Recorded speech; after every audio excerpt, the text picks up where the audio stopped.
Olá, seja bem-vindo ao programa Sem Filtro, aqui pela TV UFMA, o seu canal de ideias.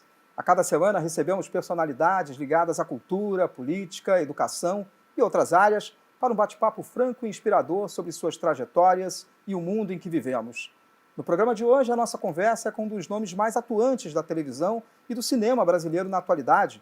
Ele já deu vida a protagonista de novela, participou de séries brasileiras e atualmente está no longa Uma Mulher Sem Filtro, que foi exibido aqui no último Festival Guarnicê de Cinema. O Sem Filtro de hoje recebe o ator Samuel de Assis. Samuel de Assis nasceu em Aracaju, Sergipe, mas logo se mudou para Salvador. Se destacou em diversas produções televisivas e cinematográficas, mostrando sua versatilidade como ator. O primeiro contato de Samuel com a atuação foi em um grupo espírita. De lá para cá, se mudou para São Paulo e não mais parou. Samuel começou sua trajetória profissional na TV em 2008 com um papel na novela Ciranda de Pedra. De lá para cá, atuou em mais de 20 produções audiovisuais. Dentre elas, a novela Vai na Fé, onde interpretou o protagonista Benjamin Garcia. A trama é uma das maiores audiências dos últimos anos. Nas telonas, recentemente, Samuel de Assis deu a vida a Gabriel no filme Uma Mulher Sem Filtro. O longa foi exibido na cerimônia de abertura da 48ª edição do Festival Guarnicê de Cinema em São Luís. Para essa conversa, eu tenho a companhia da jornalista e pesquisadora em cinema, Andréia Lima, e do jornalista, mestre em semiótica e comunicação, Caio de Carvalho. Obrigado por estarem aqui. Samuel, obrigado pela presença. Eu que agradeço, que honra. Obrigado. Do Sem Filtro, vamos falar sobre Uma Mulher Sem Filtro? Uma Mulher Sem Filtro. Esse longa que está chegando agora no mês de agosto aos cinemas. Está chegando agora. O que é esse trabalho? Está chegando agora dia 21 em todos os cinemas do país. Cara, Uma Mulher Sem Filtro é uma comédia deliciosa, assim. Eu estava falando aqui que ela é uma comédia que aborda muitos assuntos importantes, né, como o machismo, o etarismo, né, a harmonia entre as mulheres, a convivência com as mulheres. É um filme muito feminino, digamos assim, mas que não é maniqueísta, assim, não aponta um lugar, tipo, tem que ser assim, as relações têm que ser assado, sabe? Não, ele levanta questionamentos e a gente vai para casa com aquele, depois de dar muitas risadas no cinema, vai para casa com aquele pensamento ali, com aquelas questões a serem trabalhadas, sabe? Isso é o que eu mais gosto no filme. Andréia? Oi, Samuel, seja bem-vindo. Obrigado. Eu queria perguntar um pouco sobre a tua trajetória, né? Você saiu lá de Aracaju, foi para Salvador, depois ficou ali no eixo Rio-São Paulo. É uma trajetória também um pouco parecida com a minha, né? Que eu saí de Recife, vim para o Maranhão, fiquei um tempo no Rio e voltei. Então, como é que isso impacta na tua carreira? Uma pessoa que veio do Nordeste, passou pelo Sudeste, como é que isso impacta na tua carreira e na tua vida pessoal? Olha, são muitos impactos, assim, positivos e negativos. O primeiro negativo, eu acho que foi quando eu fui embora muito menino de Aracaju, né? Eu saí com 17 anos de casa e quando eu comecei a fazer teatro em São Paulo, com 18, a primeira coisa que fizeram para mim foi: você precisa perder seu sotaque. Com esse sotaque aí você não vai conseguir nada. E eu, muito menino, muito inseguro, muito imaturo ainda, fiz um trabalho árduo para perder meu sotaque. Foi uma violência que eu sofri que eu me arrependo muito de ter feito esse trabalho hoje. Hoje ninguém sabe de onde é meu sotaque. Hoje, quando as pessoas conversam comigo, não dá para saber de onde eu sou. Então essa acho que foi o primeiro impacto negativo que eu tive, assim. Mas, positivamente falando, eu acho que eu enriqueci muito. Eu acho que o bom artista é aquele que tem muito material de vida para entregar, né? E eu acho que eu adquiri muito material de vida, vivendo em tantos lugares, passando por tantas coisas, em culturas diferentes, em lugares diferentes, sabe? Isso me enriquece muito como artista. Eu acho que isso é para mim a coisa mais rica que esse excesso de lugares onde eu morei me trouxe, assim.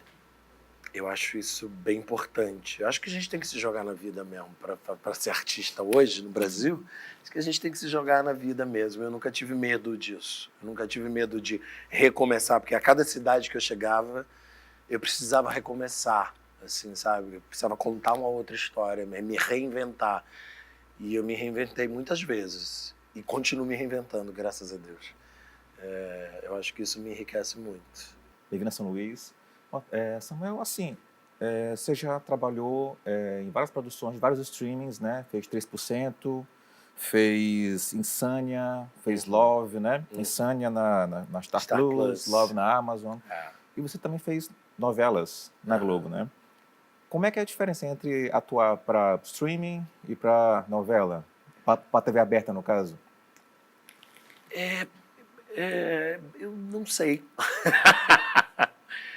Não, mentira. Eu acho que assim, quando eu fiz o meu primeiro set de cinema, foi com o Daniel Filho. Eu comecei fazendo cinema com 2 grandes mestres, né? Eu fiz Chico Xavier com Daniel Filho e 5 vezes Favela com supervisão de direção do Cacá Diegues. E eu fiz esses 2 filmes simultaneamente. Então, eu não sei dizer quem foi meu primeiro, porque eu ensaiei um, ensaiando o outro, e filmei os 2 ao mesmo tempo. Então, eu tive 2 primeiras vezes, assim, 2 primeiros filmes como primeiro.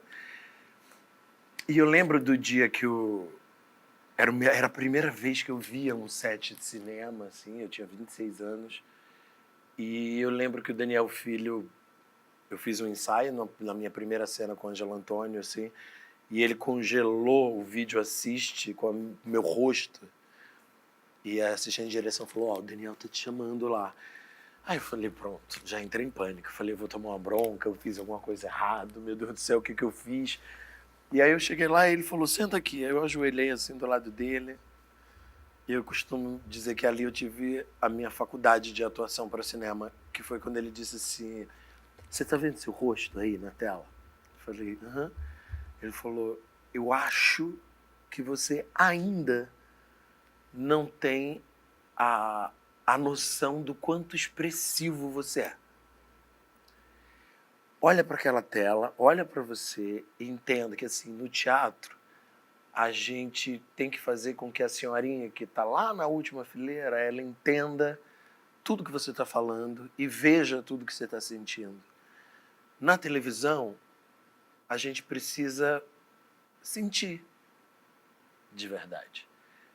No cinema, a gente tem que pensar naquele sentimento.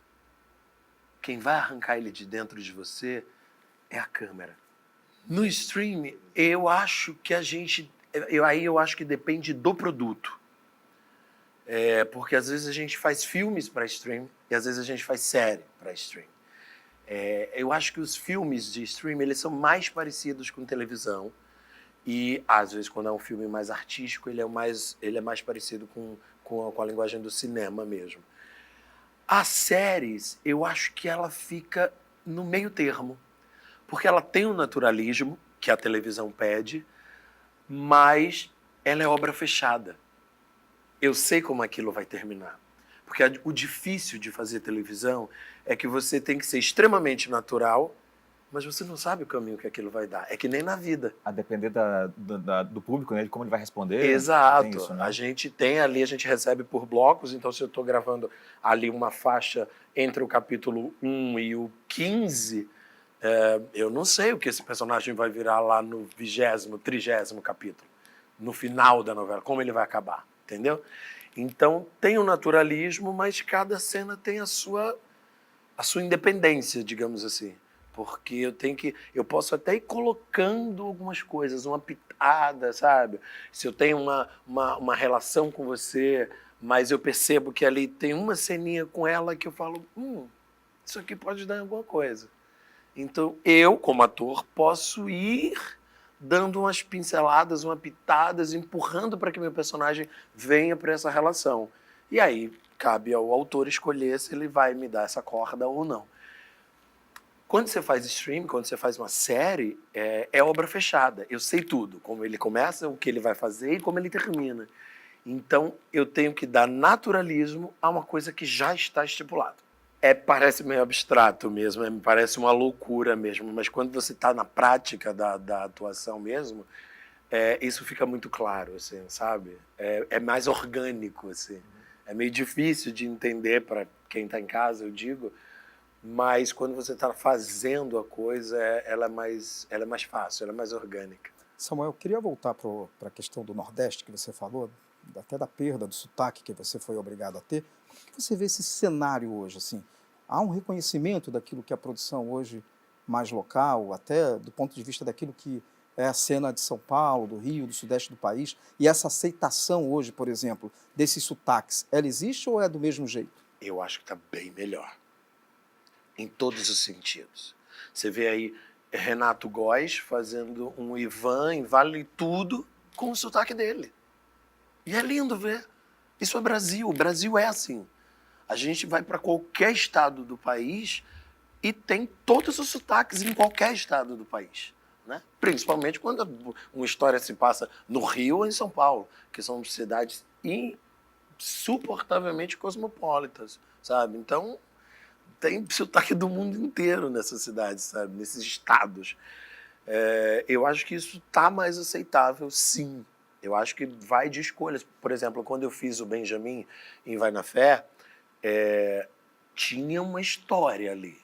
Era uma história de um menino da zona sul carioca com uma menina da periferia do Rio e que se encontravam ali nos bailes funks. Então era uma história muito carioca.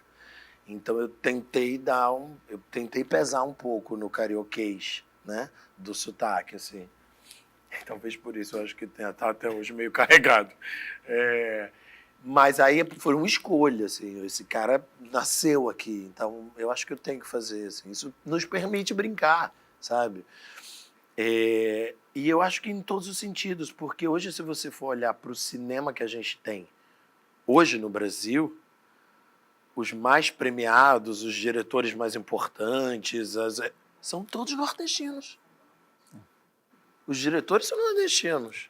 As histórias mais que a gente está vendo aí, são nordestinas, e não são histórias onde o Nordeste aparece lá, sofrido, como sempre foi, sabe? Aparece em posição desprivilegiada. Não. A gente está vendo a nossa história ser contada como ela é, tal como ela é. A gente viveu e vive a seca, vive, mas a gente também vive histórias felicíssimas, lindas, sabe? A gente tem histórias interessantíssimas que não passam só pelo sofrimento. E isso está começando a ser contado cada vez mais. É isso. A gente faz uma primeira pausa e na volta continuamos com o Sem Filtro. Fique ligado.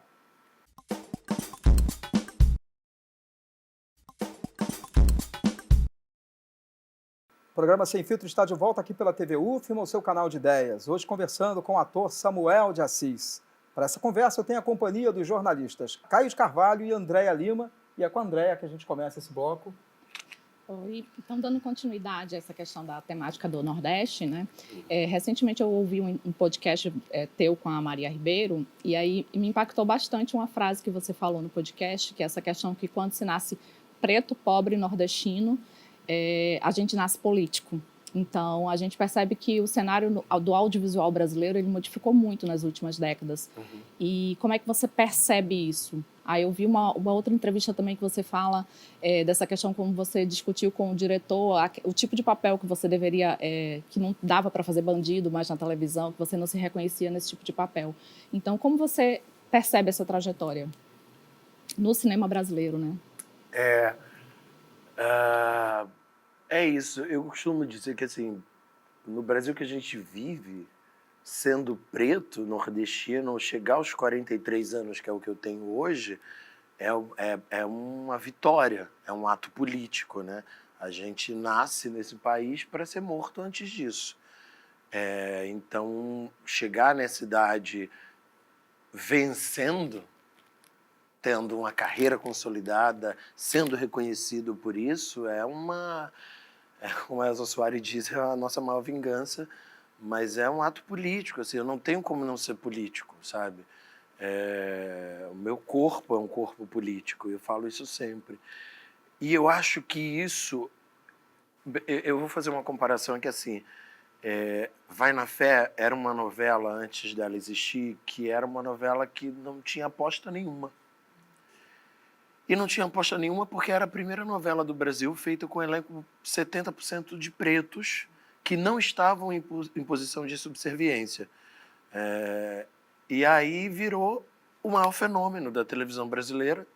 A gente virou a novela com o maior número de publicidades e de retorno de dinheiro que a Globo já teve, né, vencendo aquela novela das Empreguetes, que até então tinha sido ela. Então, isso foi a maior prova de que o público brasileiro ele está querendo cada vez mais se ver, seja na televisão, seja no teatro, seja no cinema. Ele quer se ver, a palavra representatividade ela não entrou em moda à toa. O público entendeu isso. E o público quer se ver de todas as formas, sabe? Ele não quer se ver de uma forma sempre marginalizada. E eu acho que o cinema entendeu isso mais rápido. Então, assim, ainda é importante ter filmes violentos, porque a gente vive uma violência absurda nesse país. Mas é importante que a gente se veja em outros lugares. A gente não é só isso, sabe? A população branca também não é só isso. Então, assim, a gente quer ver todo mundo em todos os lugares. Eu acho que isso tem evoluído. A gente tem aberto mais esse leque de possibilidades. Eu não sei, a segunda pergunta, eu não sei se eu respondi. E a segunda era sobre desculpa.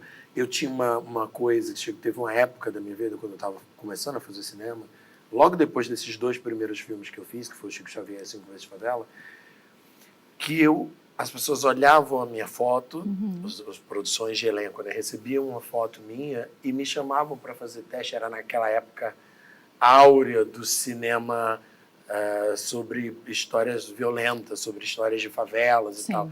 Então eles sempre me chamavam para fazer esses personagens, dono de morro, bandidos e não sei o que lá. E eu acho que eu não sou uma pessoa que exala essa energia.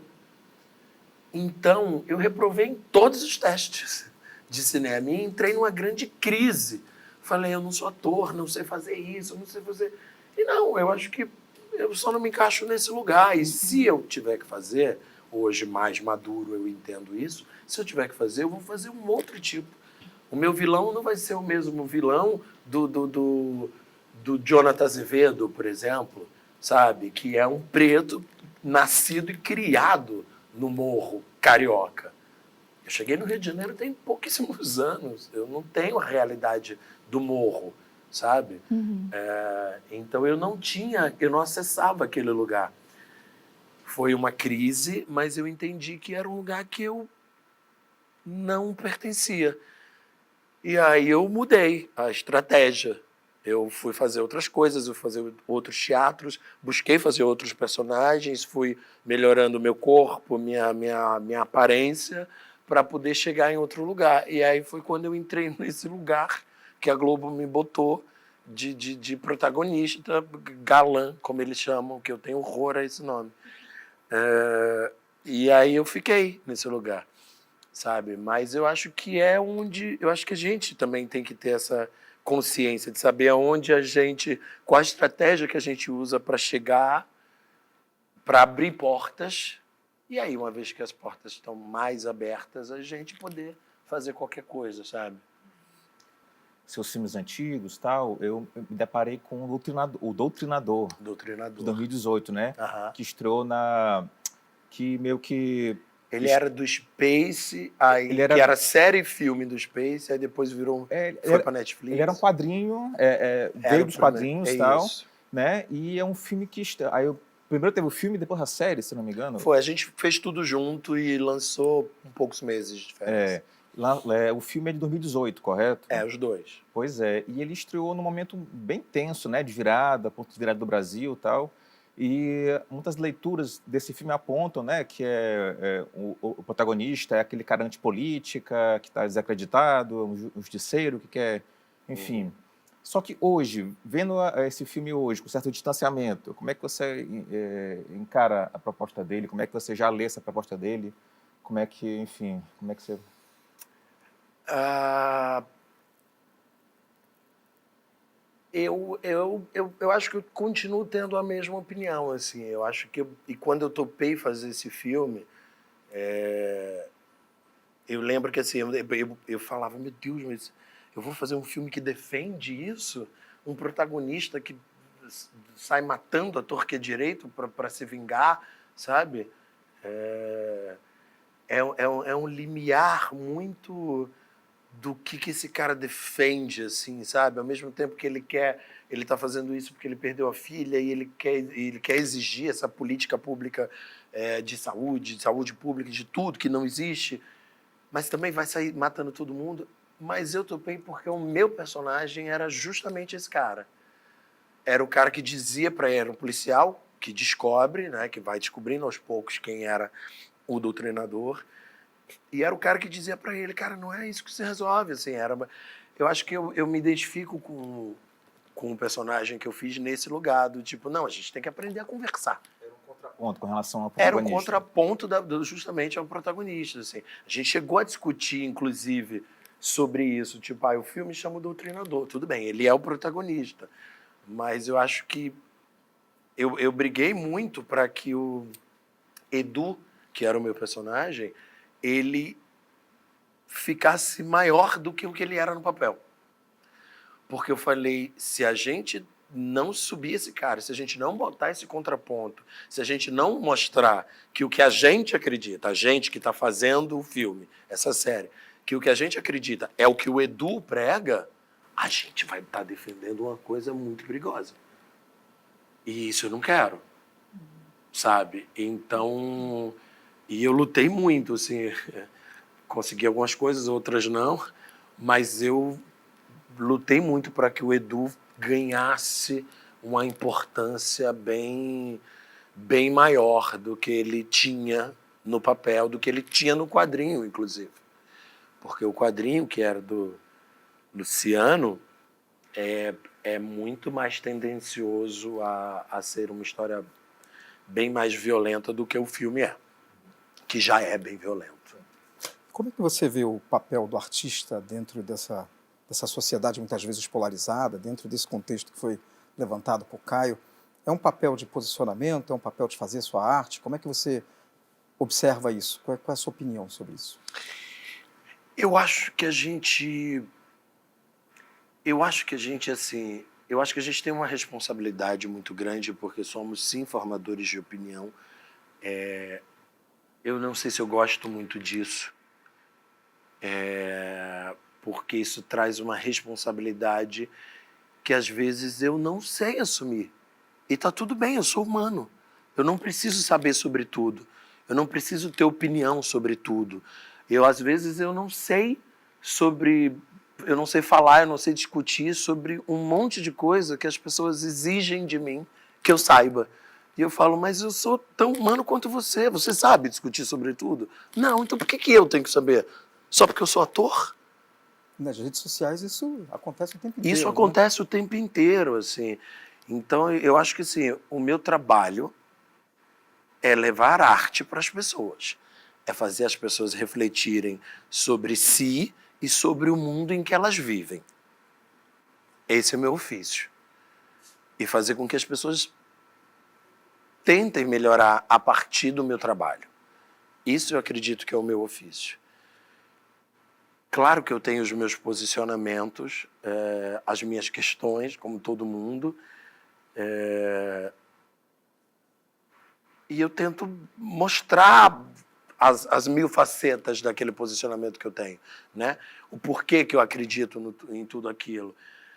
Agora, eu não posso, assim, eu tenho milhões de bandeiras, por exemplo.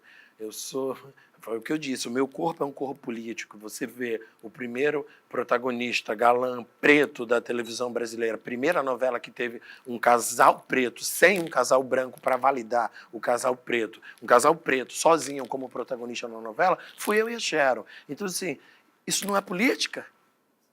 Você vai dizer que eu não sou político fazendo isso? Isso é política pra caramba, sabe? Mas eu vou até a página 2, porque eu não tenho entendimento sobre muitas coisas. E aí, nas minhas redes, eu vou me posicionar de acordo com o que eu acredito, e aí você pode concordar comigo ou não. Mas aí, como bem diz o Edu, eu acho que... Eu vi uma entrevista da Andréa Beltrão falando esses dias, que ela fala, eu não consigo acreditar, eu não consigo saber em que momento que a gente se perdeu da vontade do diálogo. Em que momento que o diálogo passou a ser o nosso inimigo e não o nosso motivo para viver, sabe? A gente desaprendeu a dialogar, a gente odeia diálogo nesse país. Tudo vai para uma violência. Eu começo a falar um A, você começa a falar B e a gente parte para a violência. É assim que a gente está vivendo. E eu não sei, eu fico em pânico quando eu vejo isso acontecer, sabe? Não sei se eu respondi a sua pergunta, porque agora eu fui responder e fiquei pensando em tudo. Respondeu sim. Nossa, que triste. A gente vai para mais um intervalo e na volta, o último bloco do programa Sem Filtro de hoje com o ator Samuel de Assis. É um instante só.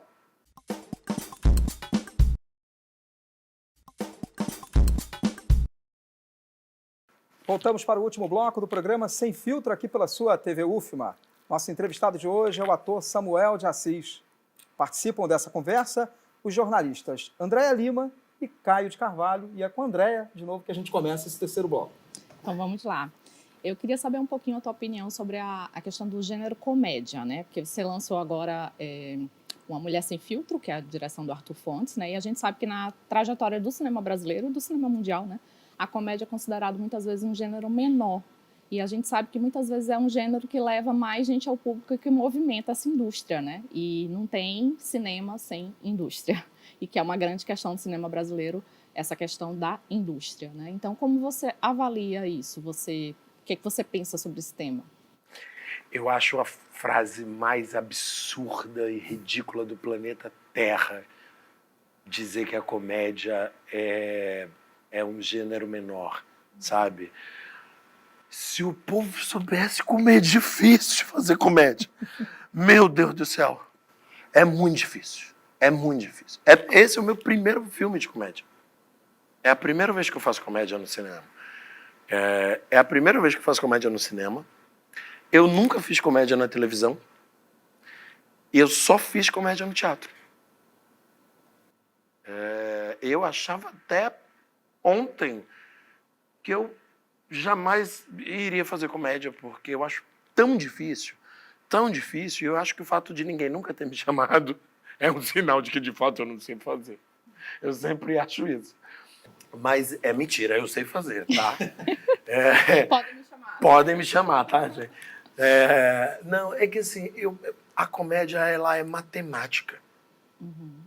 Ela é precisa, ela é limpa. A minha grande característica em atuação, eu acho que é ser um pouco mais sujo mesmo, sabe? É ser um pouco mais poluído, digamos assim.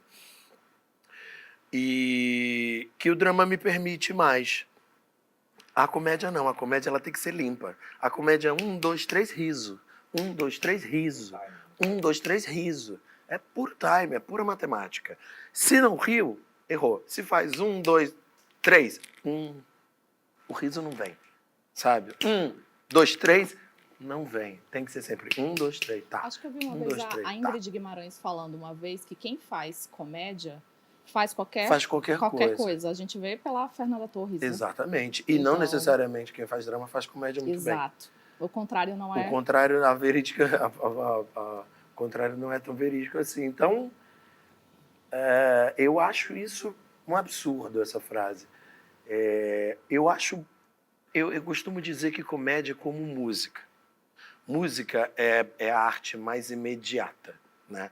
Você bota uma música, faz 3 acordes, você faz, ai, amo essa melodia, amo essa música, amo. Você lembra, aí te traz memória, te traz cheiro, te traz uma lembrança de um fato X, te faz chorar imediatamente. A comédia é isso.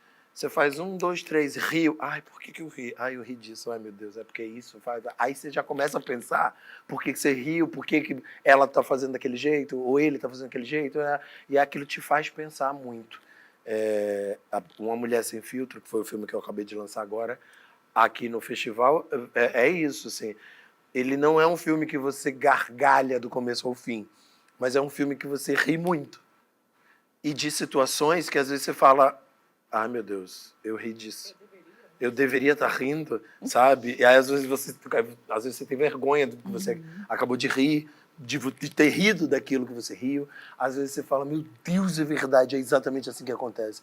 Então ele é um filme muito, eu acho que é muito mais fácil ser político, ser crítico na comédia. Mais crítico ainda. Porque você critica levando para um lugar de imediatismo, que é a alegria, né? Porque às vezes quando eu te mostro o drama que você vive, você chora e você pode ir para outro lugar.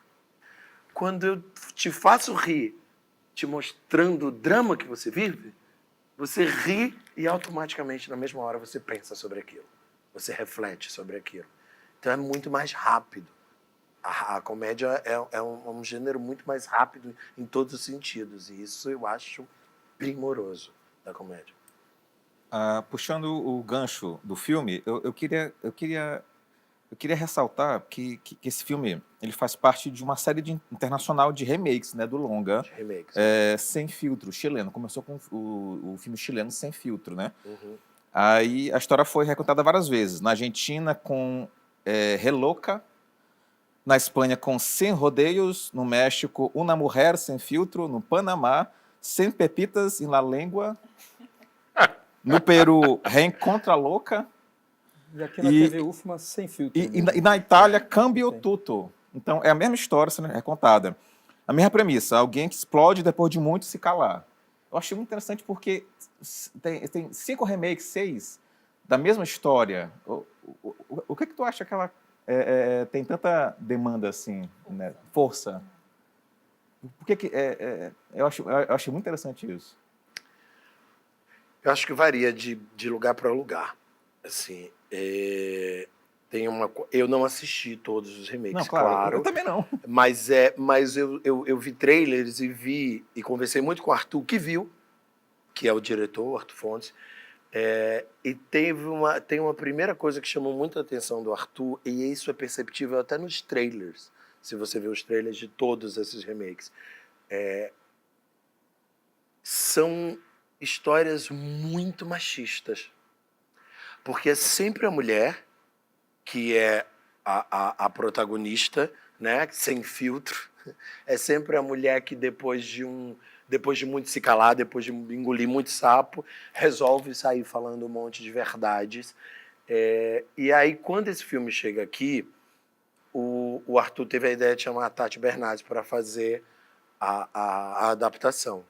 E a Tati, como uma feminista genial, uma comediante incrível, uma escritora absurda do jeito que ela falou, não. A gente vai fazer esse filme? Vai, mas aí a gente vai fazer sobre o ponto de vista dela. É isso. Por que essa mulher sai falando um monte de verdade? Porque ela não aguenta mais.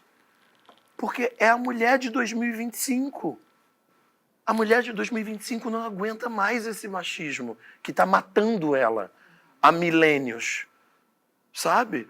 Então, o filme, é por isso que eu digo, é um filme que fala sobre coisas muito importantes, muito fortes.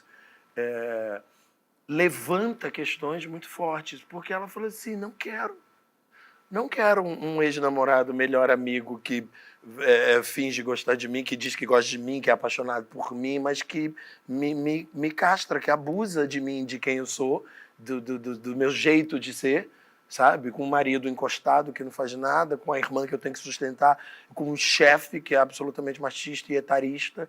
Não quero mais isso. Não quero. Agora eu preciso olhar mais para mim. Que eu acho que é um movimento que as mulheres, graças a Deus, têm feito nos últimos muitos anos, assim, e que os homens não alcançam. Bom, a gente está chegando ao final do programa. Eu queria, antes de você fazer suas considerações finais, Samuel, pudesse falar um pouco de como foi a exibição, né, do longa aqui no Festival Guarnicê, que aconteceu no início do festival. Como é que foi a reação do público? Você dizer que foi a sua primeira vez, e aí emenda logo também com as suas considerações finais, por favor. Foi lindo. Foi lindo, assim, eu estava nervoso para ver o filme, por conta de tudo isso, né? Um filme muito feminino, é a primeira vez fazendo esse carinha abusador, digamos assim. Mas a Fabiola conduz esse filme com a maestria de gênio, de gênia que ela é. O filme é bom demais, é engraçado demais, é divertido demais. Dia 21 a gente está nos cinemas de todo o Brasil, então, por favor, assistam. A plateia reagiu muito bem, riram muito, aplaudiram demais, foi lindo de ver, assim. Foi lindo de ver todas as discussões que o filme levantou saindo ali do cinema. E eu fiquei muito feliz, estou muito feliz. Fiquei muito feliz de ter vindo para o Festival Guarnecer, que é um festival que eu estava ensaiando há muitos anos, vim e consegui finalmente ter vindo esse ano. E tá aqui, hoje, me trouxe aqui o festival, tá vendo? Por causa do festival eu consegui vir parar aqui no Sem Filtro. Estou feliz, muito obrigado por me receber aqui. A gente que agradece, de uma mulher sem filtro para o sem filtro, Para o né? Sem Filtro. Bom, eu conversei aqui com o ator Samuel de Assis, agradeço também aos jornalistas Caio de Carvalho e Andréia Lima. Chegamos ao fim do programa de hoje. Você pode assistir a reprise dessa edição em nossa programação em nossas redes sociais. Até a próxima semana com mais um Sem Filtro, seu espaço de troca de ideias, diálogo e pensamento crítico.